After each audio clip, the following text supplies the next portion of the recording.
जय हिंद दोस्तों, उम्मीद करता हूं सभी स्वस्थ, मस्त, खुश और सुरक्षित हो गए। आज की वीडियो में डिस्कस करेंगे कुछ बहुत इंपॉर्टेंट टॉपिक्स पर।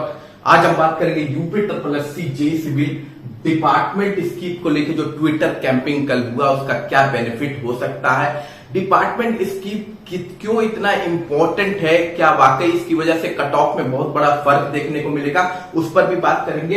इसके अलावा कोर्ट केस जो जेईई सिविल का, उसका आपकी भर्ती पे असर क्या होने वाला है, उस पर भी हम बात करेंगे। उसके अलावा जेईई की नई भर्तियां कब तक देखने को मिलेगी, उस पर भी हम बात करेंगे। और इसके अलावा पेट 2026 क्यों इतना इंपॉर्टेंट है, कौन कौन से नोटिफिकेशन पेट 2026 से जारी होने वाले हैं, उस पर भी डिस्कस करेंगे। उससे पहले चैनल पे जो भी नया है, चैनल को लाइक और सब्सक्राइब कीजिएगा, वीडियो अच्छा लगे तो शेयर कीजिएगा। इसके अलावा इंस्टाग्राम और टेलीग्राम दोनों चैनल फॉलो करने के लिए दोनों का लिंक डिस्क्रिप्शन बॉक्स में मेंशन है, आप वहां जाकर मुझको फॉलो कर सकते हैं। चलिए चलते हैं वीडियो की ओर। तो सबसे पहले बात कर लेते हैं आपकी JEE civil department scheme Twitter camping को लेके। तो देखिए, ये कल आपका ट्विटर चला था डिपार्टमेंट स्कीम को लेके, और जेईई के बच्चों ने बढ़ चढ़कर इसमें हिस्सा लिया। कुछ समय के लिए ये आपका टॉप ट्रेंड में भी ट्रेंड कर रहा था, ठीक है। तो एक अच्छा और सक्सेसफुल आपका ट्विटर कैंपिंग कल का रहा है। अब देखिए इसका क्या असर आयोग पर पड़ता है, क्योंकि देखिए डिपार्टमेंट स्कीम होना बहुत ही जरूरी है, ठीक। एक्चुअली में क्या है कि जो पुरानी भर्तियां थी उसमें डिपार्टमेंट स्कीम का ऑप्शन आपके पास इसलिए होता था क्योंकि वो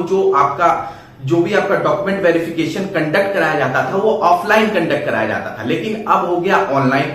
आयोग की भी यहां पे गलती है। देखिए, ऑनलाइन सॉफ्टवेयर हर एक भर्ती के लिए सिमिलर ही बना रखा है, ठीक है, सेम ही प्रोसेस में, जबकि हर भर्ती में कंडीशन अलग अलग या सिचुएशन अलग अलग हो सकती है।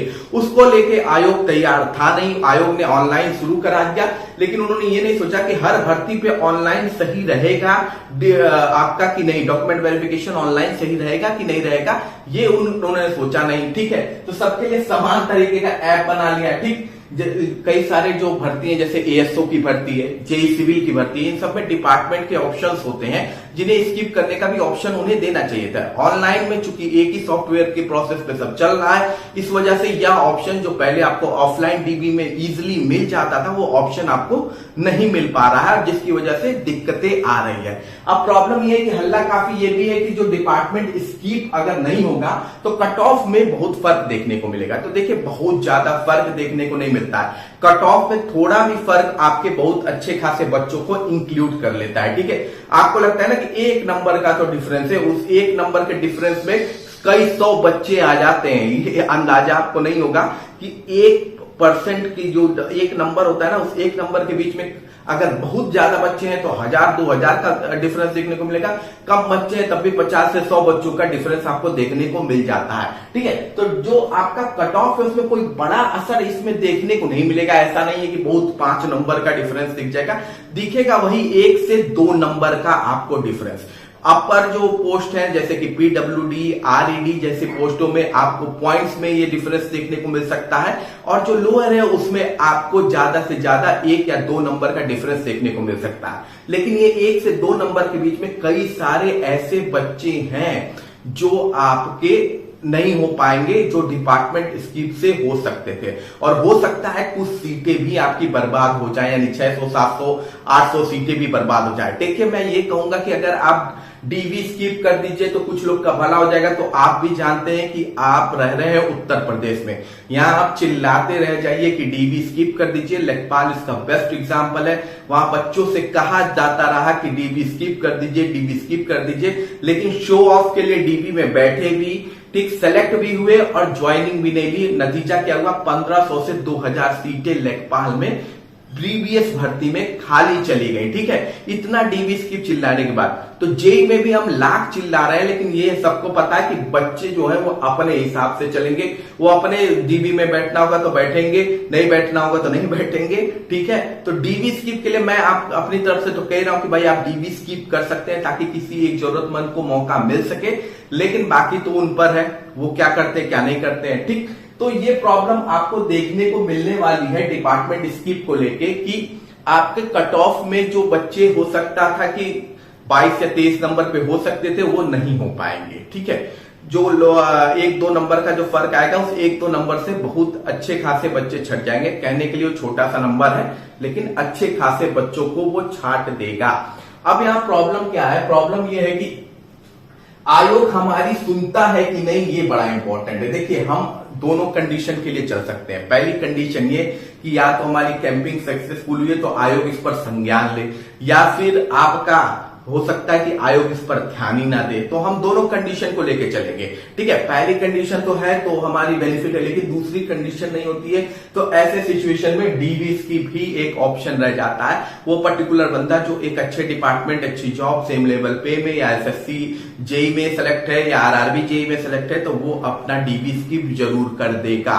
ठीक है, ये वर्स्ट सिचुएशन के लिए है। दूसरा क्वेश्चन ये भी था कि सर डिपार्टमेंट स्किप का ऑप्शन है तो डिपार्टमेंट रीअरेंजमेंट का ऑप्शन नहीं है, क्योंकि कई बच्चों ने एप्लीकेशन फॉर्म भरा है तो वो अंधाधुंध अपना डिपार्टमेंट भरते गए हैं, सिस्टमेटिक वे में डिपार्टमेंट नहीं भरे। तो ऐसा कुछ नहीं है, आपको डिपार्टमेंट रीअरेंज का ऑप्शन मिलेगा। देखिए, डिपार्टमेंट स्किप दूसरी चीज है, रीअरेंजमेंट करना दूसरी चीज है। ठीक है, मुझे जहां तक पता है कि डिपार्टमेंट का रीअरेंजमेंट का प्रोसेस आपका ऑन है।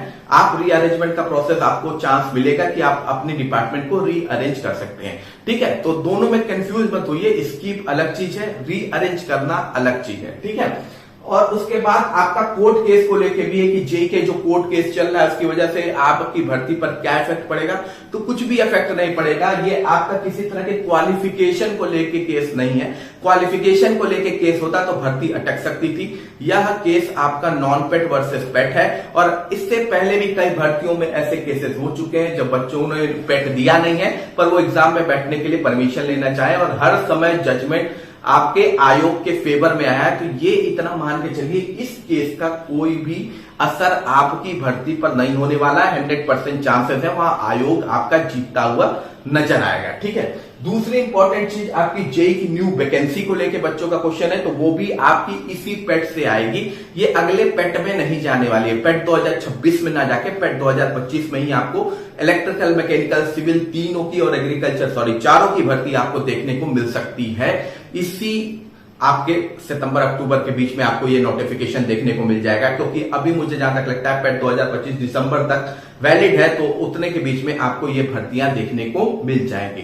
अब हम बात कर लेते हैं अगली इंपॉर्टेंट अपडेट की। तो अगली इंपॉर्टेंट अपडेट आपकी पेट 2026 से आने वाली भर्ती को लेके है कि क्यों पेट 2026 को इतना सीरियसली आपको लेने की जरूरत है। उसमें सबसे पहला और इंपॉर्टेंट रीजन है एक भर्ती जो आने वाले पेट में लगातार 3 साल आने वाली है, और ये आप जान लीजिए जो इस बार आप पेट दे रहे हैं इसकी वैलिडिटी भी 3 साल है।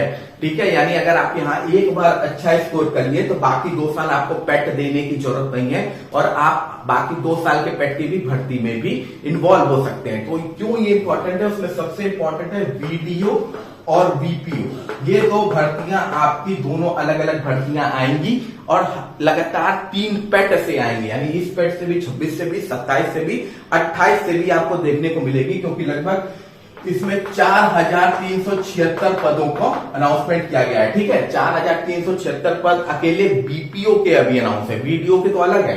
ये बीपीओ के 4376 पद हैं, वीडियो के अलग है, लेकिन ये भर्तियां एक साथ ना आके 3 पार्ट में आने वाली है। तो इसलिए यहां पर अगर पेट 2026 में आपने स्कोर कर लिया तो आपको 3 बार मौका मिल जाएगा बीपीओ की भर्ती भरने का और वीडियो की भर्ती भरने का। ठीक है, इसके अलावा लेखपाल की भी भर्ती हो सकता है आपको इससे देखने को मिले। ठीक है, लेखपाल की भी भर्ती आपको देखने को मिले, और हो सकता है दोनों लेखपाल की भर्ती आपको देखने को मिले। ठीक है, एक तो आपका चकबंदी लेखपाल, उसकी भी भर्ती आपको इससे देखने को मिल सकती है, और राजस्व लेखपाल की भी भर्ती आपको इससे देखने को मिल सकती है। इसके अलावा आपका जूनियर असिस्टेंट की भर्ती भी आपको इससे देखने को मिल सकती है। जूनियर असिस्टेंट और कलर की भर्ती भी आपको इस पेट से देखने को मिल सकती है, यानी एक और बात जूनियर असिस्टेंट की भर्ती आपके सामने होगी। और इसके अलावा अगर बात करें तो वन दरोगा की भर्ती भी हो सकता है इसी पेट से आपको देखने को मिलेगी। ठीक है, वन दरोगा की भी भर्ती आपको देखने को मिलेगी इस पेट से, और सबसे इंपॉर्टेंट हो सकता है कि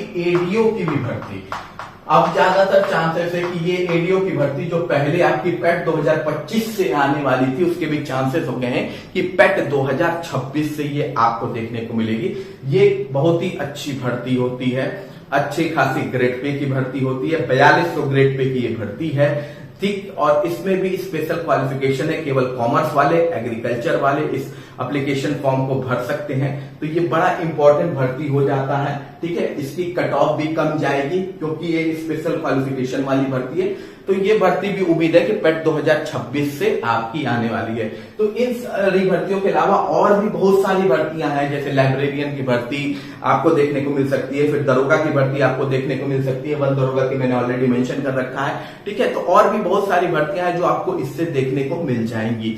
ठीक है, तो ये पेट बहुत ही इंपॉर्टेंट पेट होने वाला है, तो इसको सीरियसली होके आप एग्जाम इसका दीजिए। ठीक है, बाकी कोई भी क्वेश्चन है तो आप कमेंट बॉक्स में पूछ सकते हैं। मिलते हैं अगली वीडियो में। जय हिंद।